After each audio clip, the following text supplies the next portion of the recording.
छत्तीसगढ़ के भूया भाग हमरो जागे रे जागे रे। छत्तीसगढ़ लकई थ दीदी धान के कटोरा, छत्तीसगढ़ लकई थ दीदी धान के कटोरा, छत्तीसगढ़ लकई थ दीदी धान के कटोरा। छत्तीसगढ़ के भूया हो छत्तीसगढ़ के भूया भाग हमरो जागे रे जागे रे। छत्तीसगढ़ लकई थ दीदी धान के कटोरा, छत्तीसगढ़ लकई थ दीदी धान के कटोरा।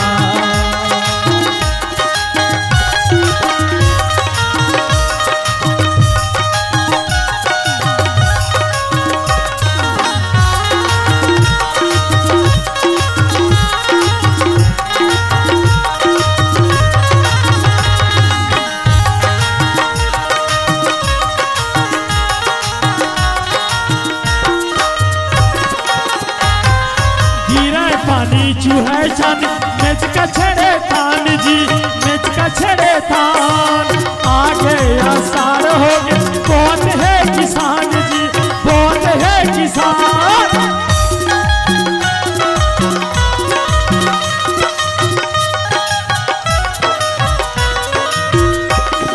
घीरा पानी चूहे छन मेज का छड़े थान जी, मेज का छड़े थान। आगे आसार हो गए कौन है किसान जी, कौन है किसान। छत्तीसगढ़ के भूया हो छत्तीसगढ़ के भूया भाग हमरो जागे रे जागे रे।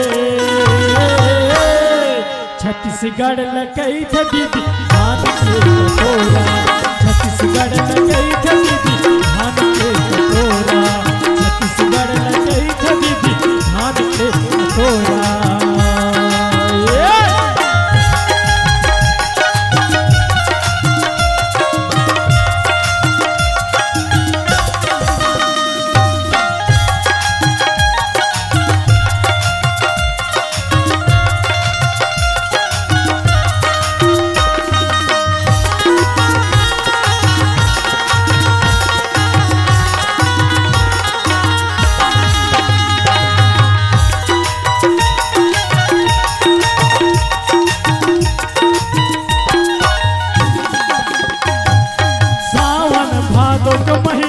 हरियर लुगरा पहिरे है, हरियर लुगरा पहिरे है।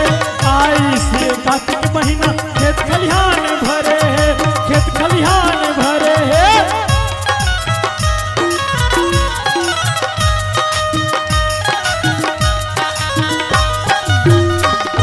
सावन भादो का महीना हरियर लुगरा पहिरे है, हरियर लुगरा पहिरे है। आई से कार्तिक महीना खेत खलिहान भरे है, खेत खलिहान भरे। चारों पति लहलहावते, चारों पति लहलहावते, सबके मन न भागे रे भागे रे। छत्तीसगढ़ लकई थ दीदी धान के कटोरा, छत्तीसगढ़ लकई थ दीदी धान के कटोरा। छत्तीसगढ़ के भूया हो छत्तीसगढ़ के भूया भाग हमरो जागे रे जागे रे। छत्तीसगढ़ लकई थ दीदी धान के कटोरा, छत्तीसगढ़ लकई थ दीदी धान के कटोरा, छत्तीसगढ़